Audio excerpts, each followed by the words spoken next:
Vamos a buscar Mateo 26.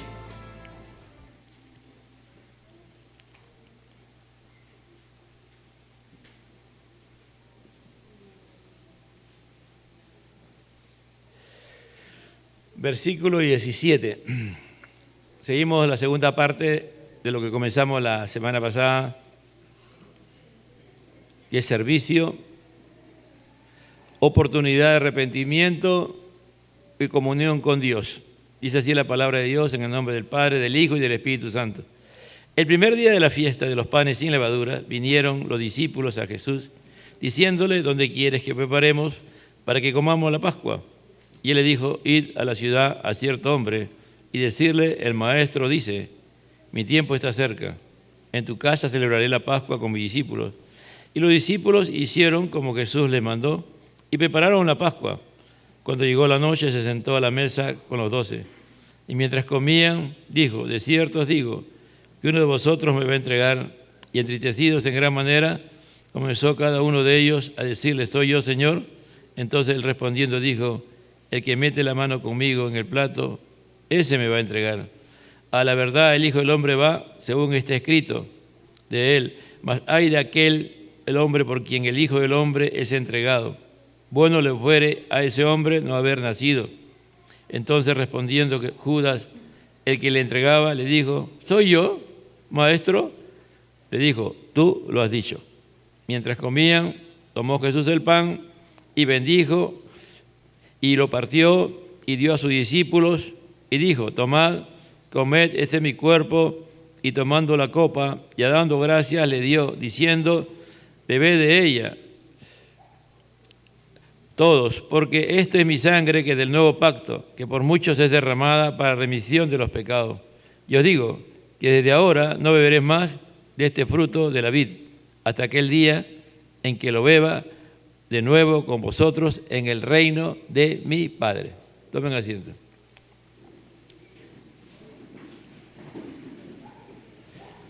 Ya hemos dicho de que a Jesús le faltan pocas horas para ir a la cruz, ¿no? Y él está claro en su llamado, está claro en el sacrificio que va a hacer por nosotros los pecadores, ¿no? Y hemos dicho también que es el hecho más trascendental que Dios haya hecho por la humanidad, ¿no? Para que el hombre pueda volver a tener una relación correcta con Él, era necesario que alguien pudiera satisfacer la justicia divina, ya que la justicia divina dice que la paga del pecado es muerte, y por lo tanto todos los hombres hasta ese momento, de una u otra manera, estaban sin salvación realizada, ¿no? Porque si miramos desde Abel, y el que describe algo de ello es en Génesis 15 sobre Abraham. Abraham le creyó a Dios y le fue contado por justicia.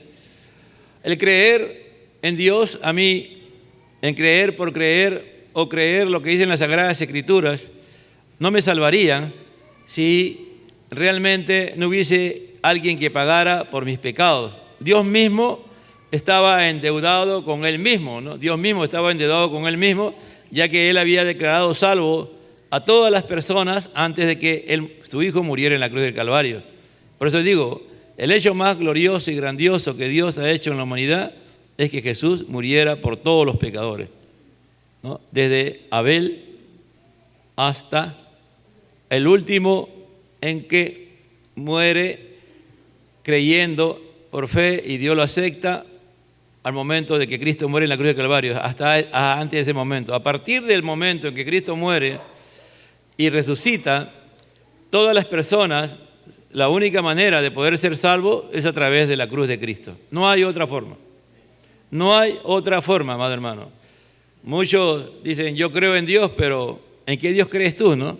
Por eso que aquí, de la perspectiva de Mateo, que es judío, él es preciso, conciso en su narración. No da muchos detalles de lo acontecido, pero si miramos la lectura anterior de Primera de Corintios, encontramos al apóstol de los gentiles, a Pablo, dice, no, porque yo recibí del Señor. Él aclara contundentemente que el que le da esa visión de lo que es realmente la cena del Señor es el mismo Señor Jesucristo, ¿no?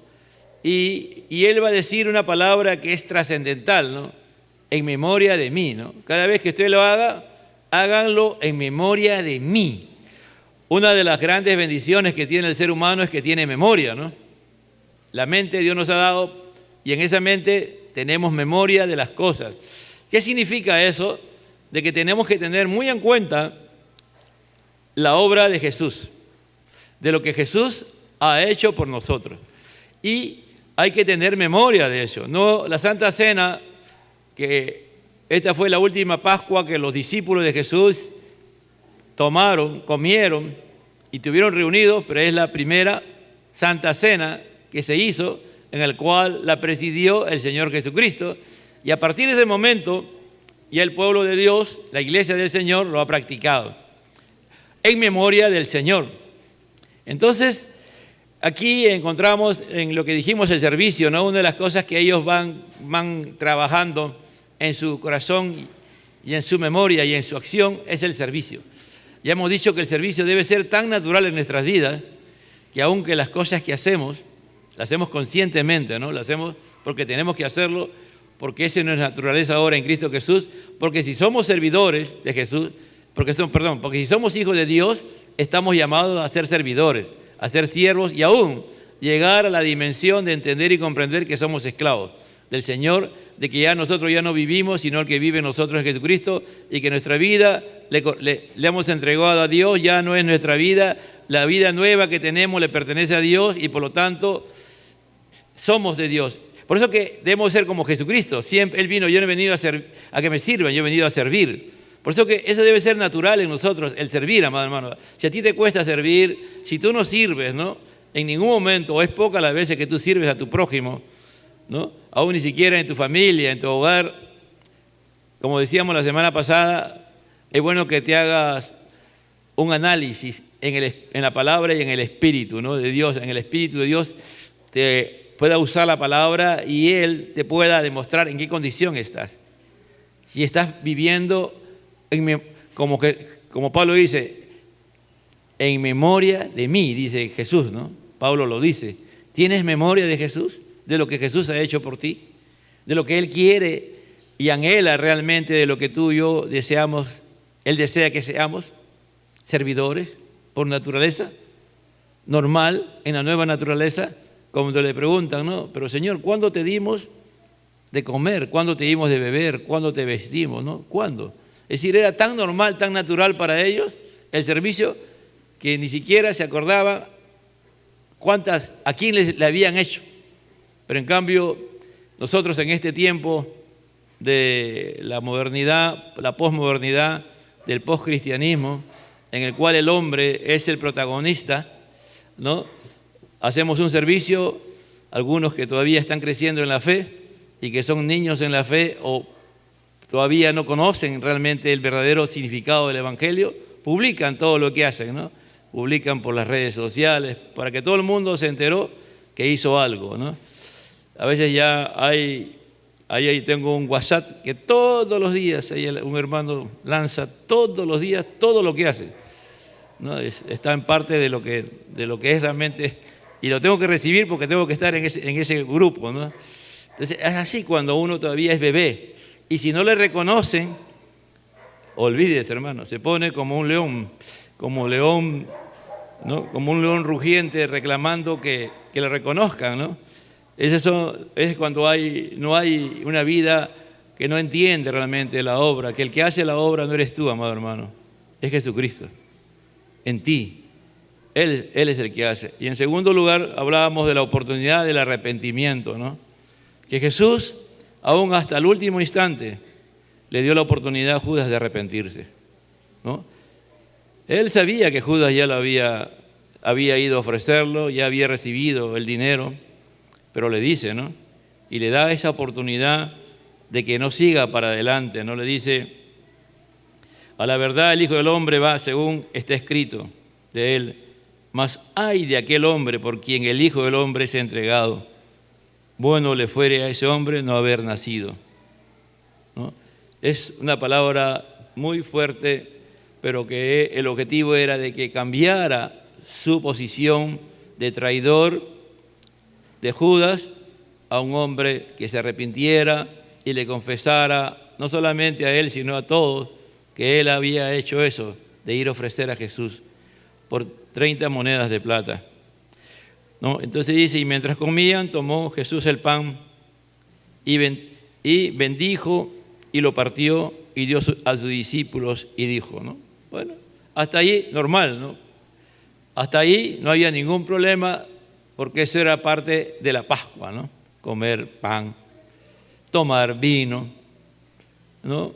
Comer el cordero, comer hierbas amargas, hasta ahí era normal la Pascua. Pero él va a pronunciar una palabra, tomad, comed, esto es mi cuerpo, ¿no? Tomad, comed, esto es mi cuerpo. La palabra tomad, comed son imperativos. Imperativos son mandatos. Y ese mandato es un imperativo presente, es decir, como un presente continuo. Cuando dice tomad, comed, ¿qué está diciendo? Que permanentemente nosotros en nuestra vida, por eso Pablo dice, en memoria de mí, permanentemente en nuestra vida, en nuestro diario vivir, en nuestra vida como cristianos, tenemos que tener presente la encarnación de Jesús. De que Jesús fue encarnado, Jesús fue semejante a nosotros y que Jesús pudo vencer al pecado. Jesús pudo agradar al Padre. Por eso que en 2 oportunidades en el día del bautismo, ¿no? Se abren los cielos y hay una voz. El Padre dice, este es mi Hijo amado en quien tengo complacencia, ¿no? Estoy complacido en mi Hijo porque está cumpliendo el rito del bautismo, ¿no? De Él, como toda persona, fue y se bautizó. Y en el monte de la transfiguración, dice, este es mi Hijo amado, en quien tengo complacencia, oírle a Él. Y Él va a decir ahí, óiganle a Él, háganle caso. Él está diciendo que va a ir a la cruz, que Él va a morir en la cruz. Óiganle. Esa es la llamada principal de atención en el monte de la transfiguración, porque había habido una crisis total dentro de los discípulos cuando Jesús por primera vez le dice, yo voy a morir, me van a llevar a Jerusalén, el Sanedrín, los sacerdotes, todos me van a juzgar y después me van a crucificar, pero yo voy a resucitar el tercer día.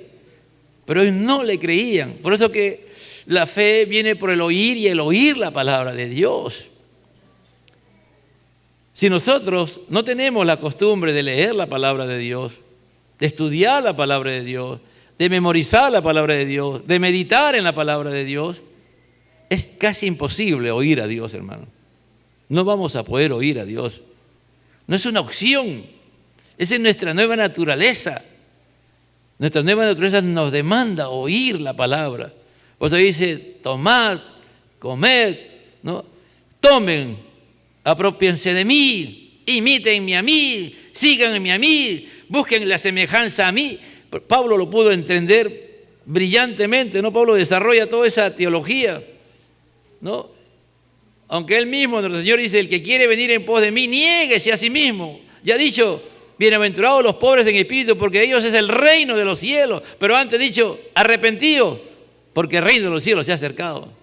Arrepentimiento, negación total. El pobre en espíritu es alguien que se niega a sí mismo, alguien que se considera tal como debemos ser delante de Dios.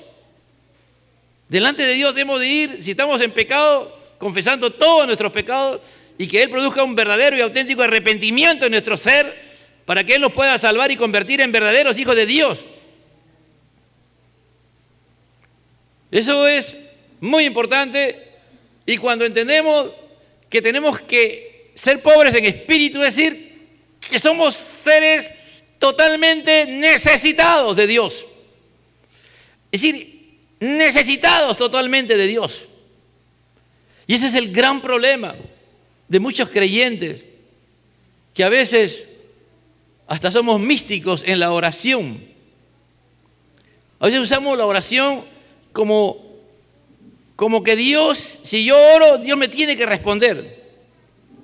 O a veces somos tan soberbios algunos, que la oración la hacemos cuando necesitamos nada más orar, después no. No, hermano, cuando tú y yo somos convertidos por Dios, tenemos que tomar y comer el cuerpo del Señor, es decir, vivir a la semejanza de Él. Y una de sus características de Jesús era el de orar. Él oraba todos los días. Él no dejaba de orar, amado hermano. Por eso que Pablo puede decir orar sin cesar. Por eso él puede decir la necesidad de orar sin desmayar.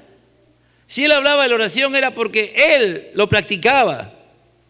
Por eso que el de ser pobres en espíritu, que es la llave de todas las bienaventuranzas, como el fruto del Espíritu es el amor, que es la llave para todas las demás manifestaciones del Espíritu en nuestra vida, no podemos ir a ningún... Es muy poco lo que vamos a avanzar, amado hermano.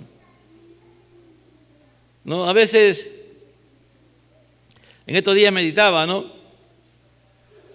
Que nosotros todos hemos tenido padres y madres, ¿no?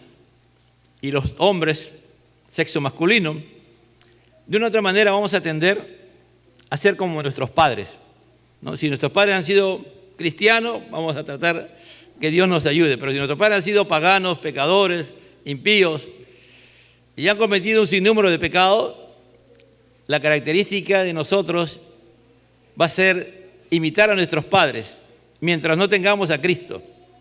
Pero cuando Cristo nos salva y nos convierte, a Él tenemos que imitarlo.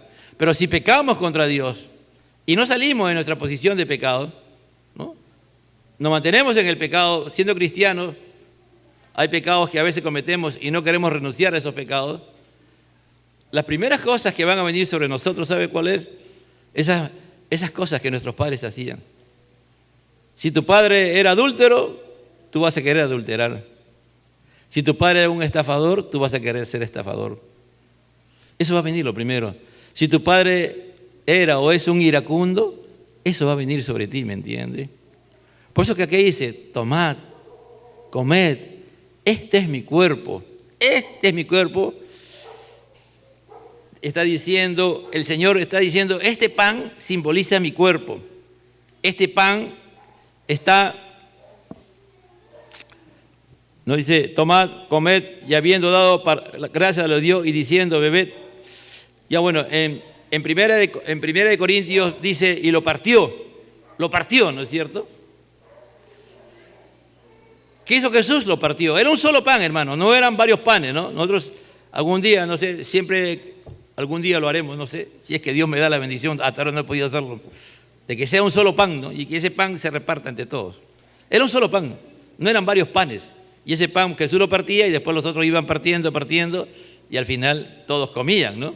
Pero el pan que simboliza el cuerpo de Cristo nos está hablando del sufrimiento de Cristo, de la causa de por qué ese pan tenía que ser partido para que llegara a los demás, ¿no? No solamente era el pan para Jesús, Jesús partió el pan y lo compartió.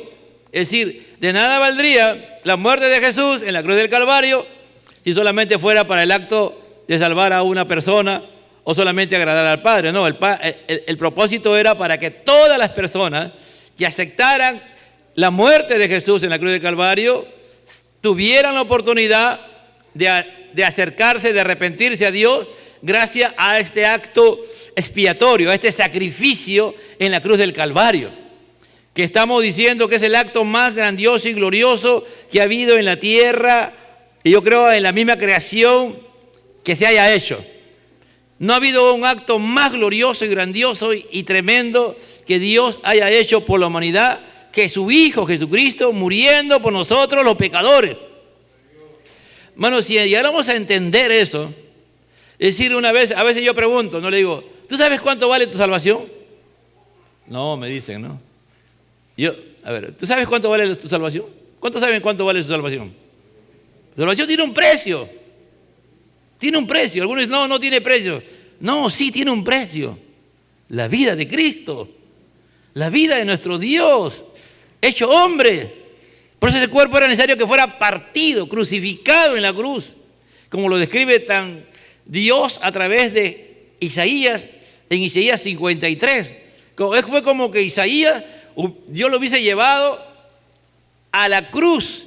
Y Isaías hubiese sido el primero que estaba ahí expectando la muerte de Cristo en la cruz del Calvario. Pero muy probablemente, amado hermano, no fue solamente Isaías, sino hubo otros que también tuvieron esa bendición de Dios, de los profetas principalmente, de ir hacia el monte del Calvario y ver a Jesús muriendo en la cruz del Calvario, cuando todavía no eran 1000 años, 900 años, muchos años antes. Por eso que muchas veces no entendemos, ¿no?, la magnitud de estos hombres como Isaías, como Jeremías, que su vida fueron prácticamente, o Jeremías que fue sacrificado, ¿no?, que fue cortado, aserrado por predicar la palabra de Dios como Dios. Ese fue el premio que recibió, ¿no?, de parte de Dios, de ser aserrado. Mientras los hombres lo aserraban, su alma y su espíritu estaban en la misma presencia del Señor. A veces no entendemos el sufrimiento, pero el sufrimiento muchas veces va a venir en forma inesperada a nuestras vidas. Nadie va a buscar el sufrimiento, hermano. Si alguien tiene ese problema de buscar el sufrimiento, esa persona necesita ir, hermano, o está endemoniado o tiene problemas mentales, ¿no? Porque a veces hay problemas fisiológicos que producen problemas mentales en el ser humano y su mente se trastorna. Hay que ver de qué manera lo llevamos, pero nadie, absolutamente nadie puede decir: a mí me gusta sufrir, ¿no? Yo voy a buscar los sufrimientos, yo me busco los problemas, a mí me encanta sufrir, ¿no? A veces hay gente que puede tener ese problema, pero un verdadero cristiano jamás, hermano. Pero si llegan los sufrimientos, llega el dolor, llegan las situaciones difíciles y lo experimentamos porque somos seres humanos de carne, ¿no es cierto? Este cuerpo, de una u otra manera, recibe los impactos del pecado de Adán y Eva, enfermedades, pruebas, tribulaciones, accidentes, cualquier cosa nos puede suceder. Y por este cuerpo es que va a entrar, no es que entra de frente a tu alma, a tu espíritu, no. Y tu cuerpo va a ser marcado muchas veces. Y a veces por predicar de Cristo vamos a ser marcados también. Por eso Pablo decía: de aquí en adelante nadie me cause molestia, porque traigo en mi cuerpo las marcas de Cristo. Pablo, por predicar el Evangelio y predicarlo también como Dios quería, como un siervo inútil que Dios le mandó a ser el apóstol de los gentiles, a cumplir su obra, también recibió esos premios, ¿no?, de ser marcado. ¿Cuántas veces a Pablo hasta por muerto lo dieron? Pero Pablo seguía adelante, ¿no? Entonces, ese tomar y comer es un permanente, amado hermano. Si Dios, por medio de su Espíritu Santo y a través de la oración y la adoración a Dios, nos hace entender que tenemos que tener siempre presente el cuerpo de Cristo en nuestra vida, permanentemente. Dice: y habiendo dado gracias, los dio, y diciendo: bebed de ellos. Y habiendo dado, y tomando la copa, y habiendo dado gracias, les dio, diciendo: bebed de ellos todo. Ahora viene el vino, ¿no? ¿El vino de dónde sale? El vino sale de la vid, ¿no es cierto? La vid produce uvas y llega un momento en que esas uvas están maduras y hay que cosecharlas, y la única manera de cosecharlas, de convertirla en vino es aplastándola, no hay otra forma, ¿no? Entonces tú vas a aplastar la uva y como resultado, ¿qué va a salir? Va a salir el jugo de la uva, ¿no?, la esencia de la uva, y eso se va a convertir más adelante en vino, ¿no es cierto? Si miramos el cuerpo, entonces el cuerpo es partido. Entonces, ¿qué pasó con Jesús? Del momento en que comenzaron a partir el cuerpo, a golpear el cuerpo de Jesús, comenzó a salir sangre, ¿no? La sangre de Jesús fue derramada aún ahí en el Sanedrín mismo, ¿no?, cuando le pusieron la corona de espinas, cuando le dieron de látigo, porque el látigo no solamente era un látigo como ahora nosotros conocemos de cuero, no, el látigo tenía puntas de huesos partidos y puntas, en la otra punta tenía acero. Cada vez que golpeaba salía sangre, ¿no?, sangre y parte de carne de Jesús. Sí, era un arte que ellos, lamentablemente malévolo, que habían aprendido con mucha especialidad. Cuando Jesús aún carga el madero, ¿no?, porque era solamente un solo palo, porque el otro madero estaba allá en el monte Calvario. El poner solamente sobre el hombro, amado hermano, hacía también sangrar el cuerpo de Jesús, porque ya Jesús tenía heridas. Entonces el cuerpo de Jesús iba desangrándose. Es decir, la sangre de Jesús iba recorriendo, ¿no?, hasta que llegó al monte, y ahí lo echaron sobre la tierra y lo clavaron, y después lo levantaron, ¿no? Las heridas que Jesús comenzaron a brotar sangre, hasta que llegó un momento en que ya no había sangre. Y para comprobar que no había sangre, lo atravesaron. Ellos eran especialistas, sabían a qué altura estaba el corazón, y metieron la espada, atravesó el corazón, salió sangre y agua. Cuando ya salió agua, dijeron, ya no hay nada de sangre. Jesús derramó hasta su última gota de sangre. No quedó ni una sola gota de sangre en el interior del cuerpo de Cristo. Esa sangre, miren el gran precio que Dios está pagando por nuestros pecados. No, Jesús está aquí Mateo y todos los que están ahí no están entendiendo lo que está pasando todavía. Y lo van a entender posteriormente. Hay hechos trascendentales que Dios te va a hacer experimentar en tu vida, que tú en el momento que lo estás viviendo, ni siquiera lo estás valorando o comprendiendo qué está pasando en ese momento. Pero cuando pase el tiempo, tú vas a hacer qué cosa Dios hizo en ese momento, cómo Dios se pudo glorificar, cómo Dios se pudo engrandecer, cómo su nombre, ¿no?, pudo ser el nombre que tú pronunciaste, fue tan glorioso y te ayudó a pasar esa prueba, esa dificultad. La palabra de Dios dice, sin derramamiento de sangre no hay remisión de pecados. Cuando Cristo llega a un momento en que el Padre abandona al Hijo, lo abandona al Hijo, lo deja solo, él le dice, Elí, Elí, Dios mío, ¿por qué me has desamparado?, ¿no? Esas 3 horas fueron los momentos más angustiantes para Jesús. Ya Jesús había orado por ello, pero igual sufrió esa angustia dolorosa. ¿Para qué? Para que nosotros pudiéramos valorar que nuestros pecados delante de Dios son grandes, amado hermano. No son pequeños pecados, no son fallas, no son errores, son pecados. Porque por un solo pecado nosotros merecemos la muerte y la muerte eterna. Por eso fue necesario que Jesús derramara hasta su última gota de sangre.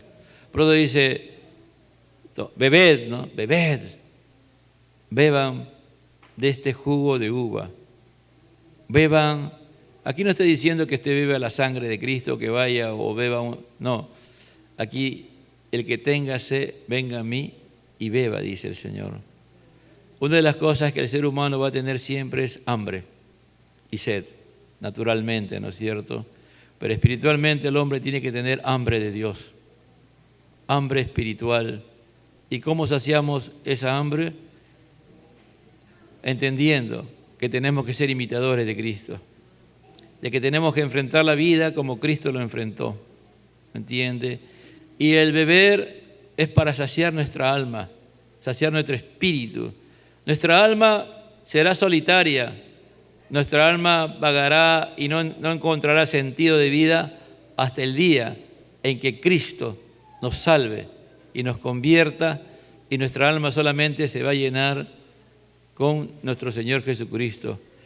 Y va a comenzar con el sacrificio en la cruz del Calvario. No podemos nosotros jamás entender la obra de Jesús, lo que Jesús ha hecho, si no valoramos su muerte en la cruz del Calvario, su muerte por causa de nuestros pecados, por causa de nuestras maldades, por causa, ninguno de los que está aquí, amado hermano, ninguno puede decir que vino a Cristo sin ningún problema. Todos venimos llenos de pecado. Ayer predicaba a un grupo de damas y le decía, ¿no?, que Pablo fue convertido en el momento en que era en su máxima expresión de pecado, ¿no? Es decir, Pablo, cuando el Señor lo salva, Pablo era el hombre más iracundo que había en la tierra, ¿no? Iba lleno de furia, de rencor, de odio, hacia los cristianos, ¿no? Persiguiéndolos. Es decir, estaba en su máxima expresión de pecado. Estaba lleno de lepra, ¿no? Si lo mirábamos espiritualmente, Pablo estaba lleno, pero lleno de lepra, supurando lepra, oliendo a muerte por causa de su pecado, pero él creía que estaba haciendo las cosas bien. Así nosotros vinimos a Cristo, hermano, en esa condición de pecado. En la mayor expresión de nuestro pecado venimos a Cristo. El Señor viene y sale a nuestro encuentro, usando una persona o medios que ahora hay para ver nuestra condición de pecado. Porque la sangre de Cristo tiene poder para limpiarnos de todo pecado. Por eso que el Señor le dijo a la serpiente: tú y la mujer van a ser enemigos, pero de la mujer van a ser una simiente. Esa simiente te va a herir en la cabeza, aunque tú lo vas a herir en el calcañar. ¿Qué significa? Si hería en el calcañar, que sangre iba a salir de todas maneras. Y Cristo le hirió de muerte a Satanás en la cruz del Calvario. Por eso fue necesario que Él derramara su sangre por nosotros, amado hermano. Yo no sé, cuando tú participas de la Santa Cena, ¿eres consciente de lo que estás haciendo? ¿Tienes memoria? Si tú vives una vida de pecado y vienes en una condición de pecado a participar de la Santa Cena, tú mismo te estás juzgando a ti mismo, tú mismo te estás enjuiciando a ti mismo. Te estás haciendo una persona que está ofendiendo el nombre del Señor, que está pisoteando la sangre de Cristo, porque estás haciendo cosas que no debes de hacer. Tú sabes tu condición de pecado. No puedes venir en esa condición. Por eso Pablo dice: escudriñese, júzguese a sí mismo. Tenemos al Espíritu Santo y su palabra para mostrar nuestra condición. Muchas veces la iglesia tiene problemas porque hay creyentes que saben su condición, cómo están, y así participan de la cena. He visto a veces casos de creyentes que han terminado la Santa Cena, hermano, y saliendo en la puerta de la iglesia, enfrentándose y peleándose. Así. Yo me quedo. He visto hermanos y hermanas salir de ayunos. De ayunos, ¿eh? Y uno lo ha encontrado peleándose. Es decir, increíble, ¿no? Yo digo, pero así es, hermano. Satanás, que el Señor lo reprenda, te engaña y a veces escuchas la voz de ti mismo o la voz del enemigo, que estás bien. Y como estás burlándote de Dios, Dios no te da cobertura. Y te deja a Él para que veas tú en la condición en que estás, para que veas realmente quién eres y en qué condición estás delante de ti. Por eso dice, ese beber, ese comer, ese tomar es continuo. Hay que beber de la sangre de Jesús todos los días, amado hermano. ¿Qué significa? Ir a la cruz. Porque sin esa cruz no podemos vivir, amado hermano. Por eso Jesús dijo: el que quiere venir en pos de mí, niegues a sí mismo, tome su cruz y sígame. No significa que tú te vas a crucificar, no. Eso no es el significado, hermano. Dios quiere que tú entiendas por qué Jesús tuvo que sufrir por ti y por mí. Dios nos ayude a entender que estamos llamados a ser servidores. Sí o sí, amado hermano. ¿A quién has servido en esta semana? ¿Qué has hecho? Como hay un dicho, ¿no? El que no sirve, no sirve, ¿no? El que no sirve en servicio, no sirve, por lo tanto, preocúpese. En segundo lugar, en esta semana hemos meditado en nuestra vida, en la vida que llevamos, y no hemos arrepentido de algunas cosas, porque ya hemos dicho, ¿no? El arrepentimiento es continuo también. No estamos permanentemente arrepintiéndonos, pero es parte de la naturaleza del nuevo creyente. El creyente que no tiene esa actitud de arrepentirse o dispuesto a arrepentirse, va a estar lleno de orgullo y soberbia, pero nosotros estamos llamados siempre a arrepentirnos, ¿no? Y en tercer lugar, todo este acto, ¿por qué tanto sufrimiento, tanto dolor, tanta confrontación a nosotros? ¿Saben por qué? Porque Dios quiere que no haya pecado en nosotros. Y si pecamos, lo confesemos a Él y nos arrepintamos, porque Él quiere tener comunión con nosotros, comunión íntima con nosotros, intimidad. Intimidad. ¿Tú con quién tienes intimidad? A veces hay intimidad con el pecado, con el placer, con tantas cosas perversas que hay el día de hoy, que están a un clic, como dice Josh McDowell, ¿no? Están a un clic nada más. ¿Con quién es tu intimidad? ¿Es con el pecado, con el mundo, con tus placeres? ¿Te deleitas? ¿Qué te deleita más? ¿Qué te deleita? ¿Qué te causa placer? ¿Qué te causa alegría? ¿Qué te causa gozo? Si tú pones de 1 a 20 y las cosas que Dios están en el 5, en el 10, en el 20, arrepintámonos, amado hermano. Pero lo que te causa alegría, gozo, placer, satisfacción, adoración, aun quebrantamiento, acciones de gracias, gratitud, es Dios. Dale gracias a Dios porque estás tomando y comiendo y bebiendo, tomando y comiendo el cuerpo de Cristo todos los días. Su palabra se hace realidad en tu vida. Bebe la sangre de Jesús, entiende ese sacrificio que Dios pagó tanto por ti, porque la paga del pecado es muerte y la muerte se demuestra cuando ya no hay sangre en el cuerpo, se ha demostrado. Es importante, amado hermano, que meditemos en este tiempo de tanta maldad, de tanto pecado, donde la luz que tiene que ser cada creyente, donde la sal que tenemos ser como creyente muy poco está funcionando, porque más nos está ganando las cosas de este mundo pecador. Dios nos ayude y entendamos por qué el Señor cambió una Pascua en Santa Cena. Y que cada vez que participemos de la Santa Cena tengamos memoria del Señor, de todo lo que Él ha hecho, de todo lo que Él está haciendo y de todo lo que Él hará por nosotros. Porque la salvación eterna en Cristo Jesús solamente la podemos mantener teniendo comunión con Dios, amado hermano. No hay otra manera. Hay que permanecer en esa comunión.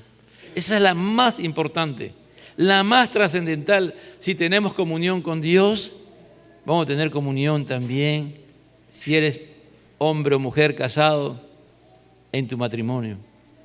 Si tienes hijos, en tu familia. Si eres creyente, en tu iglesia en la cual te congregas. Y vas a tratar de que la gente que no tiene comunión con Dios sea convertida. Le vas a predicar el Evangelio, le vas a servir, le vas a hacer lo que Dios te indique, porque tu anhelo y tu deseo es que esa persona tenga comunión con Dios para que después tenga comunión contigo. Padre, te doy gracias. Gracias, Señor. Gracias porque cuando tú determinaste que Mateo escribiera esta parte, Señor, es para ir haciéndonos entender el significado de lo que realmente tú pagaste por nosotros, Señor, para salvarnos en la cruz del Calvario.